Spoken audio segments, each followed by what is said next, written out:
Hello दोस्तों स्वागत है आपका आपके अपने चैनल इंग्लिश ग्रामर फन में। दोस्तों आज हम आपको ऑब्जेक्ट और कॉम्प्लीमेंट के बारे में बताने वाले हैं कि इन दोनों में क्या अंतर होता है। तो आइए हम पहले ऑब्जेक्ट के बारे में बताते हैं। ऑब्जेक्ट क्या होता है? यह वर्ब के अर्थ को पूरा करता है तथा वर्ब के बाद आता है, तो ये ऑब्जेक्ट है।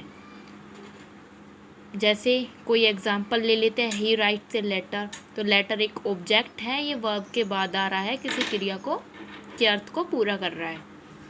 सेकंड एग्जाम्पल है हमारा ही कॉल्ड हर। ये भी किसी वर्ब के अर्थ को पूरा कर रहा है और वर्ब के बाद आ रहा है, ये हर ऑब्जेक्ट है। दूसरा है हमारा कॉम्प्लीमेंट। ये दो प्रकार का होता है, पहला सब्जेक्ट कॉम्प्लीमेंट, दूसरा ऑब्जेक्ट कॉम्प्लीमेंट।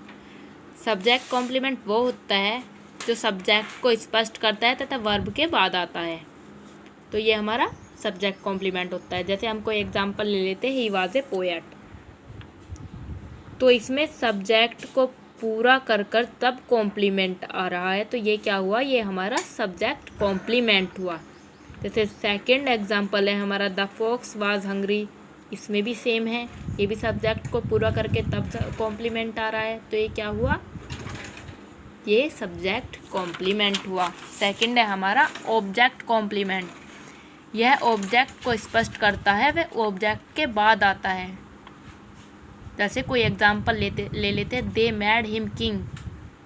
तो इसमें ऑब्जेक्ट को स्पष्ट करके तब ऑब्जेक्ट के बाद आ रहा है, तो ये क्या हुआ, ऑब्जेक्ट कॉम्प्लीमेंट हुआ। इसमें कॉम्प्लीमेंट तब ऑब्जेक्ट के बाद आ रहा है जब ऑब्जेक्ट स्पष्ट हो जाता है। ऐसे ही सेकंड एग्जांपल है ही कॉल्ड हिम मी फूल। तो इसमें भी यही है, ऑब्जेक्ट को स्पष्ट करके तब ऑब्जेक्ट के बाद जो है कॉम्प्लीमेंट आ रहा है, तो ये क्या हुआ, ये ऑब्जेक्ट कॉम्प्लीमेंट हुआ। ऑब्जेक्ट कॉम्प्लीमेंट में बस इतना ही अंतर है कि ये वर्ब के आगे और पीछे आने का ही इन दोनों में अंतर होता है।